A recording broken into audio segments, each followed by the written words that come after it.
we are a new venture, just 1 year old. I attended this session of Poultry Knowledge Day about 4 years back, and this is my second visit. The motivation over here, we learnt a new word.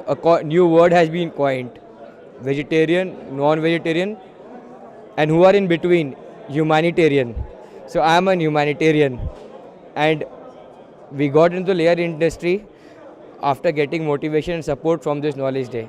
So it's a must visit to gain expertise and grow in the field of poultry, whether layer, broiler, or parent brooding or hatchery.